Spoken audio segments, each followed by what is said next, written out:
लोगों ने चैप्टर का फर्स्ट टॉपिक देख लिया था। चैप्टर का फर्स्ट टॉपिक था प्रिंसिपल्स के बारे में क्या क्या है, और दूसरा टॉपिक था प्रिंसिपल्स जो है उनकी थियरीज क्या है, classical theory, neo classical theory, ये सब हमने पढ़ा था। चैप्टर का थर्ड टॉपिक है जिसमें हमारा पूरा फोकस किसके ऊपर है, फ्रेडरिक टेलर के ऊपर है। जिसमें मेरा पूरा का पूरा फोकस किसके ऊपर है, फेडरिक टेलर के ऊपर है कि फेडरिक टेलर की थिंकिंग क्या है, फेडरिक टेलर कैसे कैसे काम कर रहा है। देखो, फेडरिक विंस्लो टेलर वो अमेरिकन इंजीनियर था, मैकेनिकल इंजीनियर था, मतलब वो मशीन्स के बारे में ज्यादा चीजें रखता था। और वो कौन से थियरी को बिलोंग करता है, वो क्लासिकल थियरी को बिलोंग करता है। इन द स्टार्टिंग फेज ही joined as an apprentice in the factory. Sir ये अप्रेंटिस क्या होता है? अप्रेंटिस का मतलब होता है वो पर्सन, अप्रेंटिस का मतलब होता है वो पर्सन जो असिस्टेंट के जैसे काम करता है। तो वो स्टार्टिंग में असिस्टेंट के जैसे क्या कर रहा था, उसने ज्वाइन किया था। After contributing in various companies, उस जिस कंपनी में वो असिस्टेंट के जैसे जॉब किया था वैसे उस कंपनी का वो आगे चल के क्या बन गया, सीईओ बन गया। 1 मार्क के लिए इंपॉर्टेंट, कंपनी का नाम अंडरलाइन कर दो, बेथेम स्टील कंपनी। वो बेथेम स्टील कंपनी का क्या बन गया, मैनेजर बन गया। During this period, Frederick Winslow Taylor for the first time presented principle of scientific management.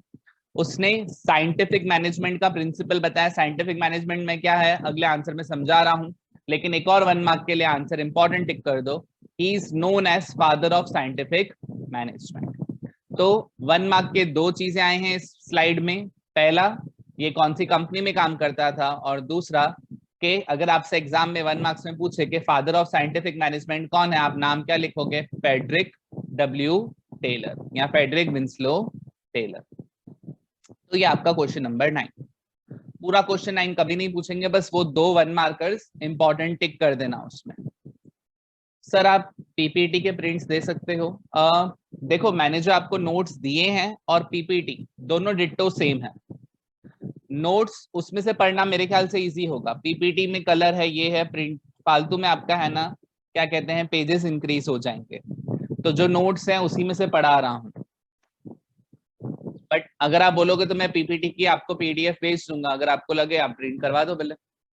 चलो question number 10, explain rule of thumb by Frederick W या फेडरिक विंस्लो टेलर।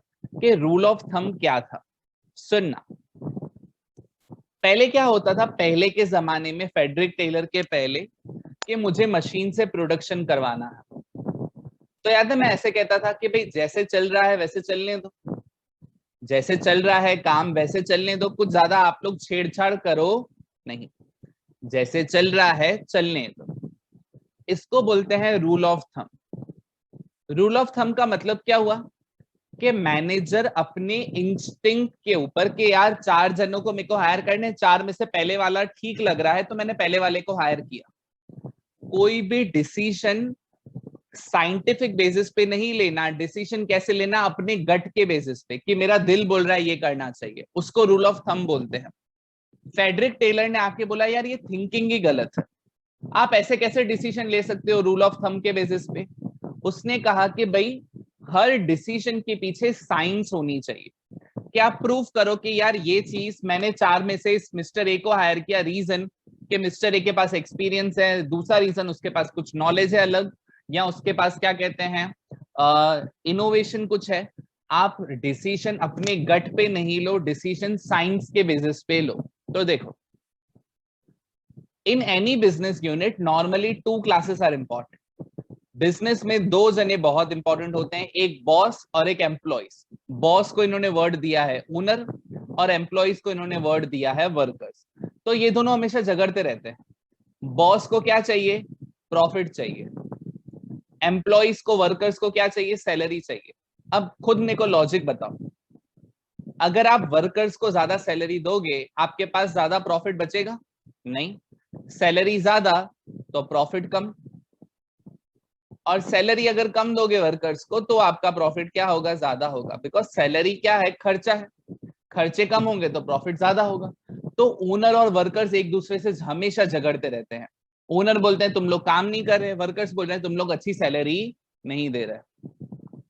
ओनर का मतलब मैनेजर, जिसको सिर्फ और सिर्फ प्रॉफिट चाहिए। एम्प्लॉइज जो हैं, वर्कर्स जो हैं, उनको सिर्फ और सिर्फ क्या चाहिए? अच्छी वेजेस चाहिए। तो दोनों के बीच में हमेशा क्या होता है? कन्फ्लिक्ट आता है, दोनों के बीच में झगड़े होते हैं। फेडरिक टेलर ने कहा कि ये थिंकिंग ही गलत है। आप ऐसे क्यों सोच रहे हो कि ओनर और वर्कर्स दोनों साथ में खुश नहीं हो सकते? उसने कहा यार, एक मेरे पास नया तरीका है, वो नए तरीके से हम लोग वर्कर्स को भी हैप्पी रखेंगे, ओनर को भी हैप्पी रखेंगे। तो किसी ने कहा सर क्या तरीका है, समझाओ। तो देखो, उसने कहा देखो बिजनेस में ऐसे काम हो रहा है।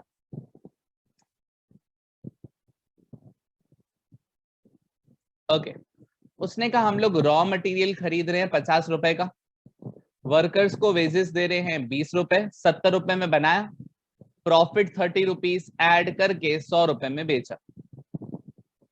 बोला आप सबसे पहले बॉस की जिम्मेदारी है कि वो वर्कर को क्या बोले, यार मैं तेरी सैलरी बढ़ा रहा हूं लेकिन तू काम अच्छा कर, रॉ मटेरियल को वेस्ट नहीं कर, अपने रॉ मटेरियल का मैक्सिमम यूटिलाइजेशन कर। पहला स्टेप किसने लिया? पहला स्टेप बॉस ने लिया कि वर्कर्स की वेजेस बढ़ाई। बिकॉज वर्कर समझे यार इसने हमारी सैलरी बढ़ाई है, हम लोगों को भी काम अच्छा करना चाहिए, उन्होंने अच्छा काम किया, इस बार रॉ मटेरियल कम वेस्ट हुआ, इस बार रॉ मटेरियल कम वेस्ट हुआ, 40 खाली रॉ मटेरियल यूज हुआ, तो 100 में ही हम लोग बेच रहे हैं, तो प्रॉफिट कितना हो गया? 35। वर्कर्स भी खुश हुए, प्रॉफिट भी इंक्रीज हुआ।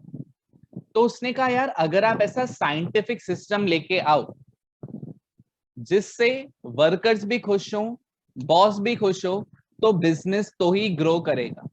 आपसे मैं अगर पूछूं, रिलायंस में कोई पर्सन काम कर रहा है, देखो रिलायंस में अंबानी तो खुश होगा ही होगा, लेकिन रिलायंस के अंदर काम करने वाला एम्प्लॉय और एक छोटी मोटी कंपनी में काम करने वाला एम्प्लॉय, कौन सा ज्यादा खुश होगा? रिलायंस वाला। रीजन क्या है?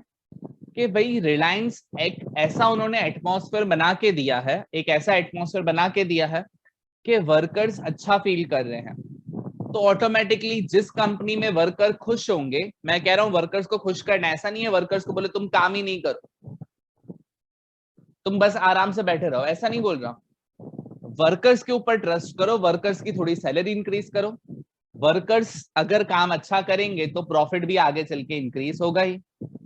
तो workers were asked to do work as per traditional method. पहले वर्कर्स काम कैसे करते थे? ट्रेडिशनल तरीके से करते थे, उनको जो सही लगता था वर्कर्स वो काम करते थे, इसको रूल ऑफ थंब कहते थे। तो फेडरिक टेलर ने क्या कहा कि भाई वर्कर्स तो अपना ओपिनियन दे ही नहीं रहे, सिर्फ ओनर्स की चल रही है, तो उसने कहा वर्कर्स को पूछो कि उनको कैसे काम करना है, वर्कर्स के पास ज्यादा अच्छे आइडियाज होंगे।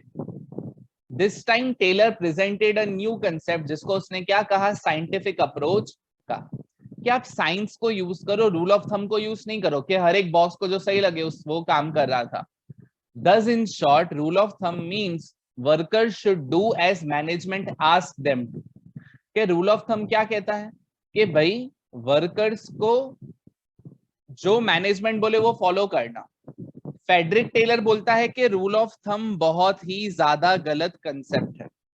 फेडरिक टेलर क्या बोलता है? कि वर्क को साइंटिफिक बेसिस पे देना चाहिए रादर देन रैंडम सिलेक्शन। तो वो रूल ऑफ थंब का क्या करता है? अगेंस्ट में है। काफी सारे बच्चे गलती से क्या लिखते हैं, जैसे 1 मार्क्स में आए कि फेडरिक टेलर किसको चूज करता है, रूल ऑफ थंब के साथ में कि ऑपोज में? बच्चे लिख के आते हैं, उनको याद सिर्फ क्वेश्चन याद होता है कि rule of thumb by Frederick Taylor, Frederick Taylor ने रूल ऑफ थंब दिया था तो वो उसके सपोर्ट में है। नहीं, फेडरिक टेलर ने ये कंसेप्ट समझाया और बोला कि भाई ये कंसेप्ट गलत है, इसके जगह साइंटिफिक मैनेजमेंट आना चाहिए। प्लीज ये आंसर रीड करो, 2 मार्क्स के लिए मोस्ट इंपॉर्टेंट आंसर टिक कर दो इसको, और फिर क्लियर भेजो चैट में। फिर मैं एक आपको स्टोरी सुनाऊंगा, शायद मैंने 11th में सुनाई है बट फिर भी एक बार सुना दूंगा कि कैसे रियल लाइफ में किसी एक कंपनी का खर्चा बहुत बचा था।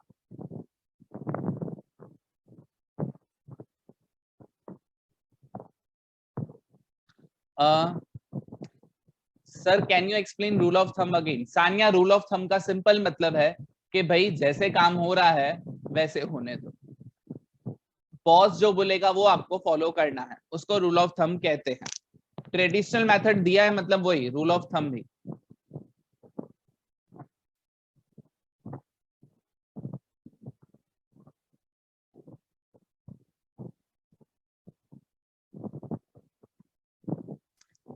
तो फेडरिक टेलर ने इसको अपोज किया। यस, फेडरिक टेलर ने इसको अपोज किया। नहीं स्नेहा, लास्ट पॉइंट में उल्टा नहीं लिखा है। लास्ट पॉइंट में स्नेहा ऐसा लिखा है कि रूल ऑफ थंब क्या बोल रहा है? रूल ऑफ थंब बोल रहा है कि रैंडम सिलेक्शन बेटर है, साइंटिफिक नहीं है। और फेडरिक टेलर ने इस रूल ऑफ थंब को अपोज किया कि नहीं, फेडरिक टेलर बोल रहा है कि साइंटिफिक बेटर है और ये रैंडम सिलेक्शन बेटर नहीं है। अब सुनना मेरी स्टोरी, मैंने शायद 11th में बताई हुई है आप लोगों को। देखो स्टोरी में क्या हुआ है, मैनेजमेंट के रिलेटेड ही स्टोरी है, ऐसी कोई स्टोरी नहीं। एक कंपनी है, वो कंपनी सोप्स बनाती थी, ठीक है, मैं नाम नहीं लूंगा कंपनी सबके, ठीक है। वो कंपनी क्या बनाती थी? सोप्स बनाती थी। अब सुनना, हमारी जो कंपनी थी उसको एक प्रॉब्लम हो रहा था। मशीन्स काफी बार जब सोप पैक करती थी, फटाफट में यहाँ कुछ प्रॉब्लम हो जाती थी, जिस वजह से काफी बार ब्लैंक सोप्स जो हैं वो भी पैक हो जाते थे। क्या पैक हो जाते थे? Blank soap. जैसे एक समझो ना कि भाई सबने सोप का बॉक्स देखा है ना, तो सोप का बॉक्स है लेकिन उसके अंदर सोप नहीं, तो खाली बॉक्स पैक होके आगे आ जा रहा था। मशीन में ये प्रॉब्लम हो रही थी, तो उन लोगों ने मशीन वालों को, कोरिया की मशीन थी तो कोरिया की मशीन सबको बुलाया। उसने बोला कि ये मशीन को रिपेयर करना पड़ेगा, कुछ 10-12 करोड़ का खर्चा होगा। ये मशीन को रिपेयर करने का खर्चा कितना होगा? 10 से 12 करोड़ होगा। तो कंपनी के एक अंदर बंदा बैठा था, उसने बोला यार अगर हम लोग 2 करोड़ की स्कैन करने वाली मशीन खरीद ले तो 2 करोड़ की स्कैन की मशीन खरीद ले, वो मशीन क्या करेगी? बॉक्स के अंदर स्कैन कर देगी कि सोप है कि नहीं है। अगर सोप होगा तो आगे जाने देगी, सोप नहीं होगा तो वापस रिजेक्ट कर देगी। आइडिया सबको अच्छा लगा? यहां तक सब स्टोरी में साथ में हो? सर लक्स कंपनी, यस हाँ लक्स कंपनी की स्टोरी है। 11th में बताई थी शायद, तक मैंने आपको नहीं बताई थी, नहीं शेयर की थी। ओके चलो आगे। अब हुआ क्या, तो कंपनी ने अग्री कर दिया यार ये 10-12 करोड़ की रिपेयर करवाने का मतलब नहीं है, 2 करोड़ का स्कैनिंग वाला खरीद लेते हैं। तो वहां पे एक इंसान था, गुजरात का ही था, गुजराती था। उस पर्सन ने कहा यार हम लोग 2 करोड़ की स्कैनिंग मशीन क्यों खरीद रहे हैं? यहाँ से मशीन्स का सारा आ रहा है, सोप्स पैक होके आ रहे हैं, यहाँ पे एक आप 2000 रुपए का पंखा ले लो ना, 2000 रुपए का एक पंखा लगा दो, यहाँ पे फैन लगा दो या कूलर लगा दो। बोला सोप्स आगे आएंगे, अगर सोप उसके अंदर होगा तो सोप आगे जाता जाएगा बिकॉज थोड़ा हैवी होगा, और जो खाली बॉक्स होगा फैन की हवा से उड़ जाएगा। बात सही है कि नहीं उसकी? यस और नो? एक छोटा सा डिसीजन, एक छोटा सा डिसीजन, उससे कंपनी के कितने सारे पैसे बच गए। लेकिन ये तब होगा आपकी कंपनी में जब सपोज करो हमारा बॉस ऐसा होता कि भाई तू क्या जवाब देगा, और वो एक्चुअल में जो गुजराती पर्सन था वो वहां पे सुपरवाइजर था, वो खाली वर्कर्स के ऊपर नजर रखता था लक्स कंपनी में। क्लियर? तो कंपनी में आपको ये एक्सेप्ट करना पड़ेगा कि भाई ऐसा नहीं सोचो कि बॉस हमेशा सही होगा। ये ट्रेडिशनल कंसेप्ट है, पॉसिबल है कि जो नए एम्प्लॉइज आ रहे हैं वो बॉस से बेटर हो सकते हैं, पॉसिबल है कि नहीं है? ओके आगे अब चलते हैं। यस कभी मैं आपको फिर एक दूसरी भी स्टोरी सुनाऊंगा टाटा की। टाटा में किसी पर्सन ने एक प्रॉब्लम क्रिएट की थी और वो प्रॉब्लम के बाद क्या बना था आगे चल के? टाटा सॉल्ट बना था, कभी शेयर करेंगे, याद दिलाना। चलो question 11, meaning, definition and concept of scientific management. आप देख सकते हो अंडरलाइन मैंने क्या किया हुआ है, मीनिंग और साइंटिफिक मैनेजमेंट। मतलब ऑब्वियसली एग्जाम के लिए मीनिंग जो है वो इंपॉर्टेंट है। देखो नोट्स में भी अंडरलाइन होगा, अरे भाई नोट्स देखो तो सही, नोट्स में ऑब्वियसली अंडरलाइन होगा। पहला पॉइंट तो साइंटिफिक मैनेजमेंट का प्रिंसिपल किसने दिया था? फेडरिक विंस्लो टेलर ने दिया था। इस प्रिंसिपल में उसने क्या पॉइंट दी है? मीनिंग पहले। साइंटिफिक मैनेजमेंट को उसने क्या बोला है? मेंटल रिवॉल्यूशन बोला है। साइंटिफिक मैनेजमेंट को उसने क्या बोला है? उसने मेंटल रिवॉल्यूशन बोला है। कि भाई वर्कर्स की थिंकिंग ही चेंज कर दो। याद है मैंने आपको पहले ही बताया, यहाँ पे बॉस है, ओनर है, यहाँ पे वर्कर्स है, दोनों एक दूसरे के अगेंस्ट है। तो बोला वर्कर्स के अंदर मेंटल रिवॉल्यूशन ला दो। मेंटल रिवॉल्यूशन मतलब उनकी पूरी थिंकिंग चेंज। क्या मेंटल रिवॉल्यूशन ला दो कि भाई वो लोग कंपनी में काम कर रहे हैं तो उनका भी फायदा हो रहा है। तो पहला पॉइंट याद रखो, mental revolution on the part of particular unit of employees. के किसके अंदर मेंटल रिवॉल्यूशन ला रहे हैं? एम्प्लॉइज के अंदर मेंटल रिवॉल्यूशन ला रहे हैं। सर मेंटल रिवॉल्यूशन में करना क्या है? उनकी थिंकिंग चेंज करनी है। सर किसके सामने थिंकिंग चेंज करनी है? तो उनकी थिंकिंग चेंज करनी है टूवर्ड्स देयर टास्क। वो अपने काम को अच्छे से देखे, उनकी ड्यूटीज के तरफ, ड्यूटीज यानी जिम्मेदारियां, कलीग्स के तरफ कि अपने जो साथ में काम करे उनको अच्छे से ट्रीट करे, और ओनर्स के तरफ। तो डेफिनेशन में मैंने ऐसे याद रखा कि साइंटिफिक मैनेजमेंट मेंटल रिवॉल्यूशन है। मेंटल रिवॉल्यूशन किसका है? एम्प्लॉइज का है। 4 चीजों के तरफ उनकी थिंकिंग चेंज करनी है। 4 चीजों के तरफ उनकी थिंकिंग चेंज करनी है। कौन सी 4 चीजों के तरफ हमको थिंकिंग चेंज करनी है? सबसे लास्ट में ओनर आएगा,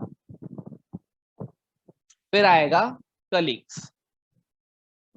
ये 2 इंसानों के तरफ, एक अपने जिसके साथ वो काम करे और एक बॉस के सामने, अपने काम के तरफ और अपनी ड्यूटीज के तरफ। तो पहले ये मीनिंग सबको याद हो गई। मेंटल रिवॉल्यूशन है एम्प्लॉइज का, 4 चीजों की तरफ मेंटल रिवॉल्यूशन है। Okay, very good. आगे डेफिनेशन क्या है इसकी? इसकी डेफिनेशन है कि भाई साइंटिफिक मैनेजमेंट हम लोग फ्रेडरिक टेलर कब बोल रहा था? फ्रेडरिक टेलर बोल रहा था कि साइंटिफिक मैनेजमेंट तब होगा जब आपको क्लियर आइडिया हो कि आपको अपने लोगों से क्या काम करवाना है। Knowing exactly what you want your men to do. आपको क्लियर आइडिया होना चाहिए कि आपको अपने लोगों से क्या काम करवाना है। मेरे को आइडिया है कि यार मेरे को इन लोगों से इतना काम करवाना है, और फिर चेक करो, see to it they do in the best and cheapest way. काफी बार पता है लोग क्या करते हैं, चीप वर्ड को नेगेटिव वे में लेते हैं। चीप वर्ड नेगेटिव नहीं है। हम लोगों ने क्या कहते हैं, सोसाइटी या क्लास इन सब में सोचने लग गए हैं कि यार चीप वर्ड मतलब नेगेटिव होता है। एक्चुअल में चीप वर्ड नेगेटिव नहीं है। चीप काफी नॉर्मल वर्ड है। चीप का मतलब क्या है कि भाई खर्चा कम से कम हो। तो गलत क्या है चीप होना? तो कंपनी में बोल रहे हैं कि आपको क्लियर आइडिया होना चाहिए कि आपको अपने लोगों से क्या काम करवाना है, और चेक करना कि वो बेस्ट और चीपेस्ट वे में काम कर रहे हैं कि नहीं। आगे फेडरिक टेलर खुद एक इंजीनियर था, उसको पता था कि भाई जब तक वर्कर्स को आप अच्छी सैलरी नहीं दोगे तब तक वर्कर्स आपका अच्छे से काम नहीं करेंगे। तो फेडरिक टेलर ने सामने से कहा कि भाई पहली हमारी जिम्मेदारी क्या है कि हमको वर्कर्स की सैलरी इंक्रीज करनी पड़ेगी without getting work done in the traditional way. कि ट्रेडिशनल तरीका नहीं कि भाई आप उनको बस सैलरी ज्यादा दे दो। आप उनको समझाओ कि हम तेको इतनी ज्यादा सैलरी देंगे लेकिन तेको इतना काम करना है, खर्चा इतना होना चाहिए। आप उनको क्लियरली समझाओ कि भाई हम तेरा फायदा करें तो तेको भी हमारा फायदा करना होगा, तो ही ये रिलेशनशिप चल पाएगा। अगेन ये वाले पॉइंट और ये दोनों आपको याद होने चाहिए। आगे next, What matters were to be considered in scientific management concept of Frederick Taylor। आज का हमारा लास्ट आंसर कि फेडरिक टेलर क्या क्या 3 चीजें कंसिडर करने के लिए बोलता है। तो फेडरिक टेलर ये 3 चीजें कंसिडर करने के लिए कहता है। सबसे पहला कि भाई अगर आप किसी पर्सन को काम दो, आप चेक करो कि उसकी मेंटल और फिजिकल एबिलिटी है कि नहीं वो काम करने के लिए।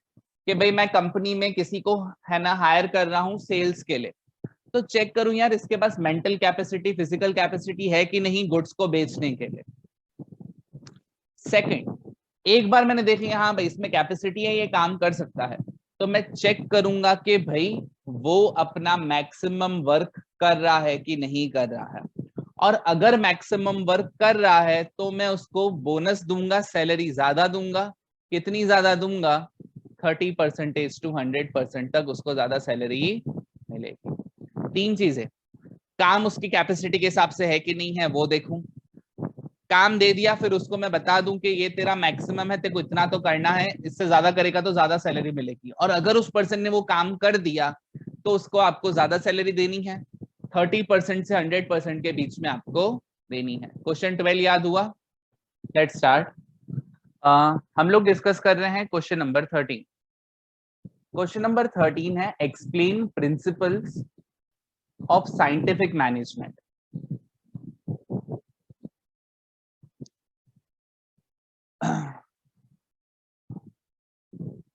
ओके, फिर से रिपीट करते हैं, बीच में सॉरी मेरा नेटवर्क चला गया था। फिर से हम लोग देखो चैप्टर नंबर 2 डिस्कस कर रहे थे। चैप्टर नंबर 2 जो आपका है उसके अंदर हम लोग प्रिंसिपल्स ऑफ मैनेजमेंट देख रहे हैं। हमने देखा कि ये प्रिंसिपल्स ऑफ मैनेजमेंट जो है किन लोगों ने बनाए थे, क्यों बनाए थे, उन सब के बारे में हमने इन डिटेल में डिस्कस किया था। आज हम लोग अभी डिस्कस कर रहे हैं कि साइंटिफिक मैनेजमेंट के जो प्रिंसिपल्स फ्रेडरिक टेलर ने दिए हैं वो प्रिंसिपल्स क्या हैं। तो हमारा पूरा फोकस किसके ऊपर है? फ्रेडरिक टेलर के प्रिंसिपल्स के ऊपर है। तो आप फर्स्ट पॉइंट देख सकते हो इंट्रोडक्शन के अंदर, Frederick Taylor scientific approach was a revolutionary act, कि वो एकदम उसने पूरा का पूरा मार्केट चेंज कर दिया था। जब फ्रेडरिक टेलर ने अपना ये प्रिंसिपल लेके आए थे, अपनी अप्रोच लेके आए थे, उन्होंने पूरा मार्केट चेंज कर दिया था। He was far from traditional method, वो ट्रेडिशनल मैथड को फॉलो नहीं करते थे, वो मॉडर्न मैथड लेके आए थे, so that workers and owners may work with harmony. उन्होंने एक ऐसा मेथड दिखाया था जिससे आपके जो ओनर्स हैं यानी कि बिजनेस के मैनेजर्स और दूसरे वर्कर्स दोनों क्या करें, अच्छे से काम कर सके। तो उसने कुछ साइंटिफिक प्रिंसिपल्स दिए थे। अब ध्यान से सुनना, हम लोग ये साइंटिफिक प्रिंसिपल्स जो हैं उनको यहीं पे याद करने का ट्राई करेंगे। ये जो आपके साइंटिफिक प्रिंसिपल्स हैं हम लोग उनको यहीं पे क्या करेंगे, याद करने का ट्राई करेंगे। हम लोग शुरू कर रहे हैं ये जो 8 पॉइंट्स हैं उनके ऊपर। ध्यान से सुनना सब लोग, ये जो 8 पॉइंट्स हैं उनको हम लोग कैसे डिस्कस कर रहे हैं। पहला, हम लोग अज्यूम करते हैं हमारा एक बिजनेस है जिसमें हम लोग क्या कर रहे हैं, टी शर्ट बना रहे हैं। हमारा एक बिजनेस है जिसमें हम लोग क्या कर रहे हैं, टी शर्ट बना रहे हैं। तो पहले क्या होता था कि भाई हम लोग बोलते थे वर्कर्स को कि तुम लोग जाके टी शर्ट बनाओ। हम लोग वर्कर को जाके क्या बोलते थे कि तुम लोग जाके टी शर्ट्स बनाओ। कुछ काउंट नहीं करते थे कि किस वर्कर ने कितनी टी शर्ट बनाई, क्या किया नहीं किया, कुछ ऐसा सिस्टम नहीं रखते थे। हम लोग बस एडॉक बेसिस पे कि हाँ भाई तुमने काम किया तुमको इतनी सैलरी मिलेगी, जो गलत सिस्टम था। तो फ्रेडरिक टेलर ने सबसे पहले क्या बोला, ये पुराना ट्रेडिशनल मेथड बंद करो, इसके जगह क्या लेके आ जाओ, इसके जगह आप लेके आ जाओ साइंटिफिक मेथड। तो इन्होंने सबसे पहला स्टेप आप लोग मेरे साथ याद रखो कि भाई हम लोगों ने पुराना जो तरीका था टी शर्ट्स बनाने का वो बंद कर दिया और अब हम लोगों ने नया तरीका शुरू किया जिसके अंदर हम लोग क्या करेंगे, नए तरीके के अंदर हम लोग टी शर्ट्स बनाएंगे साइंटिफिक मेथड से। सर साइंटिफिक मेथड क्या है वो बताओ। तो सुनो, साइंटिफिक मेथड के अंदर क्या क्या आएगा। कोई ग्रुप के अंदर प्लीज एक बार वापस लिंक भेज दो ना लेक्चर में ज्वाइन करने की, कोई भी एक स्टूडेंट वापस लिंक भेज देना। ओके, अब साइंटिफिक मेथड तो मैंने बता दिया कि हम लोग साइंटिफिक मेथड से टी शर्ट्स बनाएंगे, बट साइंटिफिक मेथड क्या है उसकी बात करते हैं। तो साइंटिफिक मेथड के अंदर फ्रेडरिक टेलर बोल रहा है कि आपको क्या बनाना है, मैंने कहा टी शर्ट बनाना है। तो फ्रेडरिक टेलर ने मेरे को कहा कि तू एनालाइज कर। मैंने कहा क्या एनालाइज करूं?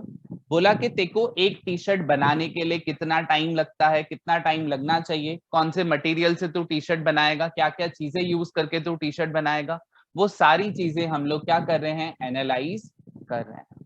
ये सारी चीजें हम लोग क्या कर रहे हैं, एनालाइज कर रहे हैं, उसके बारे में प्लानिंग कर रहे हैं। तो मैंने प्लान किया कि भाई एक टी शर्ट जो है हमको सपोज करते हैं पूरे महीने में 25 दिन हम लोग काम कर रहे हैं। तो मैंने कहा मेरे को 25 दिन हम लोग काम कर रहे हैं, अगर मेरे वर्कर्स रोज 100 टी शर्ट बनाए तो महीने में मेरी टी शर्ट कितनी बननी चाहिए, 2500 टी शर्ट बननी चाहिए। तो मैंने ऐसे प्लान बनाया कि वर्कर्स जो हैं कॉटन जो होगा उसको यहाँ पे ये वाली मशीन से प्रोसेस करेंगे, फिर यहाँ पे आगे इसको लेके जाके कलर करेंगे, कटिंग करेंगे। तो ये सब मैंने प्लान बनाया और एनालाइज किया कि भाई टी शर्ट बनाने का बेस्ट तरीका क्या है। मेरे पास 3 तरीके थे टी शर्ट बनाने के। मैंने प्लान ए यूज करके देखा, प्लान बी यूज करके देखा, प्लान सी यूज करके देखा। मैंने देखा प्लान बी जो है उसमें टी शर्ट कम से कम खर्चे में, कम से कम टाइम में बन रही है, तो मैंने उसको स्टैंडर्ड बना दिया। मैंने उसको क्या कर दिया, स्टैंडर्ड बना दिया। प्लीज मेरे साथ में रहना। अब तक हम लोगों ने 4 स्टेप सीखे। अब तक हम लोगों ने क्या किए हैं, 4 स्टेप्स सीखे हैं। कौन से 4 स्टेप सीखे? सबसे पहले फेडरिक टेलर ने मेरे को क्या बोला कि पुराना तरीका जो है तेरे टी शर्ट बनाने का बंद कर, साइंटिफिक मेथड लेके आ। मैंने कहा ठीक है। मैंने कहा साइंटिफिक मेथड में क्या करूं? उसने कहा प्लान कर। मैंने प्लान बनाया कि टी शर्ट कैसे बनानी है। मैंने फिर प्लान बनाने के बाद एनालाइज किया कि इतने सारे ऑप्शन है टी शर्ट बनाने के, सबसे अच्छा तरीका कौन सा है। सबसे अच्छे तरीके को इंप्लीमेंट करके स्टैंडर्ड बना दिया। मैंने स्टैंडर्ड क्या बनाया है कि एक वर्कर 30 मिनट्स में एक टी शर्ट बनाएगा। एक वर्कर 30 मिनट्स में क्या करेगा, एक टी शर्ट बनाएगा, और उसका खर्चा जो है 500 रुपए से कम होना चाहिए। पहले 4 स्टेप्स पहले मैं बोल रहा हूं, फिर आप लोग चैट में भेजोगे। चलो मैं पहले वाली स्लाइड के ऊपर आ गया हूं। 4 स्टेप्स कौन से थे? तो आपके 4 स्टेप्स थे। पहला हम लोग क्या कर रहे हैं, साइंटिफिक जो टेक्निक है उसको यूज करेंगे, साइंटिफिक मैनेजमेंट या मेथड को यूज करेंगे, ट्रेडिशनल को नहीं करेंगे। सेकंड में हम लोग प्लान करेंगे, उसको इंप्लीमेंट करेंगे। थर्ड एनालिसिस करेंगे। और फोर्थ जो है, जो हमने एनालाइज किया कि ये तरीका बेस्ट है, इसको स्टैंडर्ड बना दो। हर एक वर्कर को बोला कि तेरे को 30 मिनट्स में टी शर्ट बनानी है, टी शर्ट का खर्चा 500 रुपए से ज्यादा नहीं होना चाहिए। पहले 4 स्टेप्स चैट में सब लोग मेरे को भेजो। चलो आई होप सो ये 4 आप लोगों ने मेरे साथ याद किए होंगे। अब हम लोगों ने स्टैंडर्ड बना दिया कि हर एक वर्कर को इतने रुपीस में करना है, इतने मिनट्स में काम खत्म करना है। अब हम लोग वर्कर्स के पास गए। अब कंपनी में हर एक वर्कर से हम लोग टी शर्ट बनवाएंगे नहीं। हमने एनालाइज किया था, तो यहाँ पे हम लोग अभी साइंटिफिक सिलेक्शन करेंगे कि भाई ये 5 वर्कर्स हैं, ये डिजाइनिंग में एक्सपर्ट है, ये 5 वर्कर्स हैं कटिंग में एक्सपर्ट हैं, ये 5 वर्कर्स हैं गुड्स बेचने में एक्सपर्ट है। तो वर्कर्स को भी सिलेक्ट कैसे करो, साइंटिफिक वे में सिलेक्ट करो। और ऐसा नहीं आप सीधा उनको काम दे दो, आप उनको उस काम की ट्रेनिंग दो कि भाई उस पर्सन को वो काम करने आ रहा है कि नहीं आ रहा है। तो आप उनको साइंटिफिक वे में सिलेक्ट करो और साइंटिफिक वे में ट्रेनिंग दो। अब आपने एक वर्कर को ट्रेनिंग दे दी, आपने एक वर्कर को क्या कर दी, ट्रेनिंग दे दी। उसके बाद जो वर्कर है, उसके बाद जो आपका वो मिस्टर ए बी सी जितने भी वर्कर्स हैं, अब आप उनको काम दो। अब आप उनको अगर काम दोगे तो वर्कर्स अच्छे से क्या कर पाएंगे, काम कर पाएंगे। और जो वर्कर आपने 30 मिनट्स का टारगेट दिया था कि 30 मिनट्स में काम खत्म करके, तो जो वर्कर 30 मिनट से और कम टाइम में अगर टारगेट खत्म करके दे, तो आपकी जिम्मेदारी है आप उसको क्या करो, बोनस। आप उसको क्या करो, 6 पॉइंट फाइनेंशियल मोटिवेशन कि भाई थैंक यू, तूने हमारा इतना काम किया, इसके लिए हम तेरे को क्या कर रहे हैं, एडिशनल बेनिफिट दे रहे हैं। फिर से 4 स्टेप्स तो आपको याद हो गए थे। 5th है वर्कर्स को सिलेक्ट करो। वर्कर्स को सिलेक्ट करते टाइम आप ध्यान दो कि उसको साइंटिफिक वे में सिलेक्ट करें, उनको ट्रेनिंग दे रहे हो। ट्रेनिंग देने के बाद आप क्या करो, उनको जो है, जो आपने वर्कर सिलेक्ट किए जिन्होंने अच्छा काम किया, आपके स्टैंडर्ड से अच्छा काम किया, आप उसको एक फाइनेंशियल मोटिवेशन दो। यहाँ पे आपका प्रिंसिपल ऑफ साइंटिफिक मैनेजमेंट खत्म हो गए। यहाँ पे 6 प्रिंसिपल्स खत्म हो गए, मेन ये 6 प्रिंसिपल्स ही हैं। लेकिन उसने और 2 बातें करी। फेडरिक टेलर ने कहा कि भाई काफी सारे लोग क्या करते हैं, scientific management, principles of management, ये सब अप्लाई करने के चक्कर में बिजनेस का सबसे इंपॉर्टेंट ऑब्जेक्टिव को भूल जाते हैं। कोई भी इंसान बिजनेस कर रहा है, उसका सबसे इंपॉर्टेंट ऑब्जेक्टिव क्या होगा, चैट में बताओ मेरे को। कोई भी इंसान सब जो बिजनेस कर रहा है, उसका सबसे इंपॉर्टेंट ऑब्जेक्टिव क्या होगा, प्रॉफिट कमाना। ठीक है, तो लोग गलती क्या करते हैं कि वो लोग प्रॉफिट को भूल जाते हैं। वो लोग क्या करते हैं, प्रॉफिट को भूल जाते हैं। तो इसने 7th पॉइंट में कहा कि आपको इकोनॉमिकल रहना है। सर इकोनॉमिकल यानी कि ये जो आपने ऊपर बोनस वोनस दिए, ऊपर जो आप प्लानिंग कर रहे हो, ऊपर जो आपने वर्कर्स को सिलेक्ट किया, ट्रेनिंग दी, इन सब में ये नहीं भूल जाना कि खर्चा बहुत सारा कर दिया, कि आपने साइंटिफिक मैनेजमेंट करके आपने आपके कंपनी के 2 लाख रुपए बचा दिए। बहुत अच्छी बात है। अरे बट ये सब एनालिसिस करने में 5 लाख चले गए, वो कौन देखेगा। तो ये नहीं भूलना कि हमारा मेन फोकस हमेशा प्रॉफिट है, तो प्रॉफिट को छोड़ना नहीं। तो 7th पॉइंट इकोनॉमिकल, मतलब खर्चा कम होना चाहिए। और लास्ट पॉइंट मेंटल रिवॉल्यूशन, कि अगर आपने सब कुछ अच्छे से किया, वर्कर्स को समझाया, वर्कर्स से अच्छे से काम करवाया, तो वर्कर्स की थिंकिंग चेंज हो जाएगी, आपकी थिंकिंग चेंज हो जाएगी, जिसको फ्रेडरिक टेलर क्या कहता है, मेंटल रिवॉल्यूशन कहता है। मेंटल रिवॉल्यूशन मतलब दोनों की थिंकिंग चेंज हो जाना। तो हम लोगों ने 8 पॉइंट देखे, हम लोगों ने क्या किया, 8 पॉइंट जो है वो 8 पॉइंट देखे। तो वो 8 पॉइंट क्या है उसके बारे में एक बार डिस्कस कर लेते हैं। ध्यान देना, वो 8 पॉइंट हम लोगों ने डिस्कस क्या किए। पहले फर्स्ट पॉइंट की बात कर रहा हूं कि फर्स्ट पॉइंट क्या था। तो फर्स्ट पॉइंट मैंने आपको सिखाया कि भाई आपका जो तरीका है, वेरी गुड, जैसे आप लोग चैट में भेज रहे हो कि ट्रेडिशनल मेथड नहीं होना चाहिए, साइंटिफिक मेथड होना चाहिए। ठीक है, व्हाइट बोर्ड पे सॉरी थोड़ी राइटिंग ऐसी आएगी, बट समझ गए आप लोग, scientific method. Second point, scientific method आपने अप्लाई कर दिया, अब आप जो है प्लान करोगे और उस प्लान को क्या करोगे, इम्प्लीमेंट करोगे। इम्प्लीमेंट कर दिया, फिर आप एनालिसिस करोगे, किसका एनालिसिस करोगे, जॉब का एनालिसिस करोगे कि टी शर्ट कैसे बन रही है, नहीं बन रही है। फिर उसको आपने स्टैंडर्ड के जैसे रख दिया कि अब से टी शर्ट ऐसे ही बनेगी। फिर आप वर्कर्स का साइंटिफिक वे में सिलेक्शन करोगे और उनको साथ में ट्रेनिंग दोगे। वर्कर्स को आपने ट्रेनिंग दी है, फिर आप बोल रहे हो कि इतने मिनट्स में ये काम होना चाहिए। जो वर्कर्स उससे और कम टाइम में और अच्छे तरीके से और कम खर्चे में काम कर पा रहे हैं, उन वर्कर्स जो है उनको आप अभी क्या करोगे, आप फाइनेंशियल इंसेंटिव दोगे। फाइनेंशियल इंसेंटिव मतलब बोनस। अब बोनस आपने दे दिया, लेकिन ये सब चीजों में भूल नहीं जाना कि इकोनॉमी को नहीं भूलना। इकोनॉमी मतलब प्रॉफिट को, खर्चे बहुत नहीं कर देना। और अगर आपने सब कुछ सही से किया तो आपकी कंपनी में क्या आ गया होगा, मेंटल रिवॉल्यूशन आ गया होगा। तो ये 8 पॉइंट, आई होप सो आप सबको मेरे साथ याद हो गए। मेनली 8 पॉइंट ही, अंदर आप जो मैंने एग्जांपल्स दिए वो आप लिख के आओगे तो भी आपको फुल मार्क्स मिल जाएंगे। हम लोग रीड करेंगे कि बुक में क्या दिया हुआ है, लेकिन अगर आपने इतना किया है तो भी आपको अच्छे से याद हो गया होगा। अब मैं 2 मिनट दे रहा हूं, प्लीज मेरे साथ याद करने का ट्राई करो ये वाला। तो मैं फिर से रिपीट कर रहा हूँ, फर्स्ट और सेकेंड पॉइंट साथ में रहना। साइंटिफिक मेथड आया समझ में सबको कि ट्रेडिशनल मेथड जो है वो नहीं करना है, आपको कौन सा मेथड करना है, साइंटिफिक मेथड करना। साइंटिफिक मेथड मतलब सोच समझ के काम करना। सेकंड है planning and implementation. Planning and implementation में ये लोग बोल रहे हैं कि पहले वर्कर्स ही प्लान करते थे, अभी वर्कर्स प्लान नहीं करेंगे। प्लान कौन करेगा, प्लान जो एक्सपर्ट्स हैं वो लोग क्या करेंगे, प्लान करेंगे। थर्ड है जॉब एनालिसिस। जॉब एनालिसिस में ये लोग बोल रहे हैं कि जॉब एनालिसिस मतलब कोई भी काम करने का सबसे अच्छा तरीका जिसमें काम फास्ट हो रहा है और खर्चा कम से कम हो रहा है, वो कौन सा है। तो जॉब एनालिसिस एक बेस्ट वे है फाइंड करने का कि कैसे स्पीडीली काम हो लो कॉस्ट के साथ। यहाँ पे आप क्या करोगे, अपना खर्चा कम कर सकते हो, लेकिन उसके लिए आपको अलग अलग स्टडी करनी पड़ेगी। 3 स्टडी की बात कर रहे हैं। कौन सी 3 स्टडी की बात कर रहे हैं, time study, motion study, fatigue study. Time study, motion study, fatigue study हम लोग नेक्स्ट आंसर में इन डिटेल में डिस्कस करेंगे, तो अभी उसके ऊपर इतना फोकस नहीं रखो। बस जॉब एनालिसिस मतलब ऐसे समझो एक तरीका है जिससे हमको पता चलेगा, क्या पता चलेगा कि काम को करने का बेस्ट तरीका कौन सा है।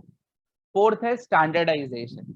स्टैंडर्डाइजेशन के अंदर आपको स्टैंडर्ड सेट कर देने हैं। स्टैंडर्ड सेट कर देने हैं मतलब क्या हुआ कि भाई पहले से इस्टेब्लिश्ड हो कि भाई ये काम को करने का ऐसा ही तरीका है। तो देखो यहाँ पे वर्ड्स क्या दिए हैं, standardization and simplicity, standardization and simplicity are scientific process, कि आपको पहले से ही इन एडवांस करने हैं, पहले से ही फिक्स कर देना है कि कौन सा इक्विपमेंट यूज करोगे, कौन से कितने टाइम में काम खत्म करोगे, कैसे सिचुएशन में काम होगा, कैसे रिसोर्सेज हैं, पहले से स्टैंडर्ड बना दो और आप उस स्टैंडर्ड को क्या करो, फॉलो करो। तो ये पहले 4 थे। नेक्स्ट है आपका scientific selection and training. Next आपका क्या है, साइंटिफिक सिलेक्शन और ट्रेनिंग। साथ में रहना, इसके अंदर क्या दिया है, इसके अंदर ये लोग आपको बोल रहे हैं कि सिलेक्शन ऑफ वर्कर्स, के वर्कर्स को सिलेक्ट कैसे करना है, अप्रोप्रिएटली और साइंटिफिकली। कि भाई ऐसा नहीं हो कि आपके जो वर्कर्स हैं वो आप है ना एडहॉक बेसिस पे हायर करो। साइंटिफिक स्टैंडर्ड सर क्या होते हैं, तो सुनो एग्जाम्पल इन्होंने बेंचमार्क दिए हैं कि भाई अगर आपको हायर करना है तो आप एक एजुकेशनल डिग्री रख दो, कि जिसके पास बीकॉम है, बीबीए है, एमबीए है, उसी को आप हायर करोगे। स्किल्स रखो कि आप 1 आवर में इतनी टी शर्ट्स बना सकते हो तो ही हम हायर करेंगे। गट्स कि भाई उसमें डेयरिंग है कि नहीं है, उसके फिजिकल स्ट्रेंथ है कि नहीं है, कोई ना कोई स्टैंडर्ड रखो कि अगर आपके पास ये स्किल है तो ही आपको ये जॉब मिलेगी। फिर सेकंड पॉइंट ये लोग बोल रहे हैं कि अगर आपने किसी वर्कर को हायर किया है कि भाई देखा है कि भाई ये पर्सन फिजिकली स्ट्रेंथ उसकी अच्छी है तो आप उसको फिजिकल वर्क दो। कोई पर्सन है अकाउंटेंट है, उसका दिमाग अच्छा चलता है अकाउंट्स में, तो आप उसको अकाउंट्स की जॉब दो। ऐसा नहीं हो जिसका काम फिजिकल है उसको आप है ना मेंटल वर्क दो, जिसका मेंटल है उसको आप फिजिकल वर्क दो। There should be use of training, कि आप वर्कर्स को ट्रेनिंग दो कि भाई कैसे काम करना है, कैसे आपकी एफिशिएंसी इंक्रीज हो। और इतना ही नहीं, जब मैं रिलायंस में काम करता था हमारी 6 महीने में, साल में एक बार कभी ना कभी क्या टेस्ट होती रहती थी कि भाई ये पर्सन इवॉल्व हुआ है कि नहीं हुआ है, इस पर्सन को हम लोग और काम दे सकते हैं कि नहीं दे सकते, इस पर्सन को प्रमोट करें या नहीं करें। तो यहाँ पे टेलर भी वही बोल रहा है कि आप थोड़े थोड़े रेगुलर इंटरवल में साइंटिफिक टेस्ट करते रहो वर्कर की कि उसका किस चीज में इंटरेस्ट है या नहीं है। नेक्स्ट है फाइनेंशियल मोटिवेशन। फाइनेंशियल मोटिवेशन में देखो क्या दिया है, फाइनेंशियल मोटिवेशन में दिया है कि skilled worker should be given financial and other kind of motivation, कि जो वर्कर्स आपके काफी अच्छे हैं, जो काफी स्किल्ड हैं, आपको उनको क्या करना चाहिए, फाइनेंशियल या अदर कोई भी टाइप का आपको उनको मोटिवेशन देते रहना चाहिए। बिकॉज सोचो अगर आपने अपनी कंपनी में उनको लालच नहीं दी, उनको अच्छी सैलरी नहीं दी, वो लोग आपके यहाँ छोड़ के कहीं और चले जाएंगे जहां पे उनको वो लालच मिल रही है। तो देखो इन्होंने क्या दिया है, different kind of motivated wage scheme have been recommended for that, कि उन लोगों ने अलग अलग मोटिवेटेड वेज स्कीम्स बनाई हैं, उन्होंने उनको रिकमेंड किया है, तो आप उनके रिकमेंडेड स्कीम्स को ट्राई करो। This wage system should be adopted on the basis of individual productivity, कि फॉर एग्जाम्पल मैंने वर्कर को कहा हर एक वर्कर को 30,000 रुपीज सैलरी मिलेगी ही मिलेगी, हर एक वर्कर को मिनिमम 30,000 सैलरी मिलेगी ही मिलेगी। हाँ अगर कोई वर्कर है जिसने ये 30 मिनट से कम में काम खत्म कर दिया रेगुलर वे पे, तो उसको कुछ एक्स्ट्रा सैलरी भी मिलेगी। तो यहाँ पे वेज रेट आपने क्या किया, सोच समझ के रखा कि भाई जो वर्कर ज्यादा अच्छा काम कर रहा है उसको ज्यादा अच्छी सैलरी मिले। तो ये था फाइनेंशियल मोटिवेशन। मेन मैंने कहा था ये 6 ही है, लास्ट के 2 बस रिमाइंडर हैं। तो रिमाइंडर, पहला रिमाइंडर हमको ये लोग क्या दे रहे हैं कि भाई during the implementation of scientific management, जब आप ये साइंटिफिक मैनेजमेंट के प्रिंसिपल्स लगा रहे, ये टेक्निकल एनालिसिस कर रहे हो, ये सब एनालिसिस के लिए एक्सपर्ट्स को बुला रहे हो, तो ये नहीं भूलना, आप लोग ये चीज नहीं भूलना कि आपका मेन काम क्या है, कम से कम प्रोडक्शन कॉस्ट करना। तो आप सोच समझ के आप क्या करो, ये प्रिंसिपल्स को अप्लाई करो। ऐसा नहीं हो जाए प्रिंसिपल्स को अप्लाई करने में आप क्या करो, खर्चे बढ़ा दो, जिस वजह से क्या हो, काम अच्छे से नहीं हो सके। लास्ट मेंटल रिवॉल्यूशन रीड करो और क्लियर भेजो। मेंटल रिवॉल्यूशन का मतलब मैंने बताया था, वर्कर्स के बीच में और बॉस के बीच में झगड़ा नहीं होना। अगर आपने ये सब अच्छे से किया तो दोनों के बीच में क्या होगा, डिस्प्यूट्स होंगे नहीं। स्पेक्यूलेशन का मतलब, स्पेक्यूलेशन का मतलब एस्टिमेट करना कि ऐसा करेंगे तो वैसा होगा, तो ऐसा करना नहीं है, आपको स्पेक्यूलेशन नहीं करना है, आपको प्रॉपर साइंस अप्लाई करनी है। ओके तो हम लोगों ने यहाँ पे काफी इंपॉर्टेंट आंसर देखा। क्वेश्चन है आपका, ध्यान से सुनना, फिर से एग्जाम में कभी आपके ये आ जाए क्वेश्चन 30 अंडरलाइन करा हुआ है नोट्स में, मतलब इंपॉर्टेंट आंसर है। तो ये 5 मार्क्स में भी आ सकता है, 3 मार्क्स में भी आ सकता है। अगर 3 मार्क्स में आए ना तो आपको डायरेक्ट क्या करना है, प्रिंसिपल्स को एक्सप्लेन करना शुरू करना है यहाँ से। लेकिन अगर 5 मार्क्स में आए तो पहले इंट्रोडक्शन लिखना, पहले सारे ये प्रिंसिपल स्टेट करना, एक्सप्लेन करना, और लास्ट में कंक्लूजन लिखना। कंक्लूजन क्या लिख सकते हो कि भाई फेडरिक टेलर ने क्लासिकल मेथड में ये जो प्रिंसिपल्स दिए हैं, आज के डेट में भी अगर कोई कंपनी उनको अप्लाई करेगी तो उस कंपनी को क्या मिलेगी, काफी सक्सेस मिलेगी। दिया मोटवानी का है डेविएशन, दिया डेविएशन का मतलब होता है डिफरेंस। तो फेडरिक टेलर बोल रहा है कि भाई सुनना, फॉर एग्जाम्पल मैंने अपने वर्कर को टारगेट दिया था 50 टी शर्ट बना, उसने 49 टी शर्ट बनाई। तो आप एक टी शर्ट के लिए इतना बड़ा एनालिसिस नहीं करने बैठोगे कि एक टी शर्ट क्यों कम बनी, ये हुआ वो हुआ। एक टी शर्ट का इतना खर्चा नहीं है। तो ये जो डेविएशन है वो सोचो कि वो डेविएशन बड़ा है कि नहीं है। अगर डेविएशन बड़ा है तो एक्शन लो, अगर डेविएशन छोटा मोटा है तो उसको क्या करो, इग्नोर करो। तो यहाँ पे हमने एक और इंपॉर्टेंट आंसर खत्म किया। अब नेक्स्ट लेक्चर में इसके टेक्निक्स पढ़ेंगे। ये जो आपने थर्ड पॉइंट पढ़ा ना, जॉब एनालिसिस, कि ये टी शर्ट को बनाने का सबसे अच्छा तरीका क्या है, सबसे कम खर्चा किसमें होगा, वो पता कैसे चलेगा, जो मैंने कहा time study, motion study, fatigue study, तो वो हम लोग नेक्स्ट लेक्चर में सीखेंगे। अगेन मैं नेक्स्ट वीक में इको चैप्टर 1 की टेस्ट रखूंगा। इको चैप्टर 1 पूरा ऐप के ऊपर है। ये वाले लेक्चर्स जो हैं वो भी आपको ऐप के ऊपर मिल जाएंगे, सारे के सारे उसी चैप्टर 2 के।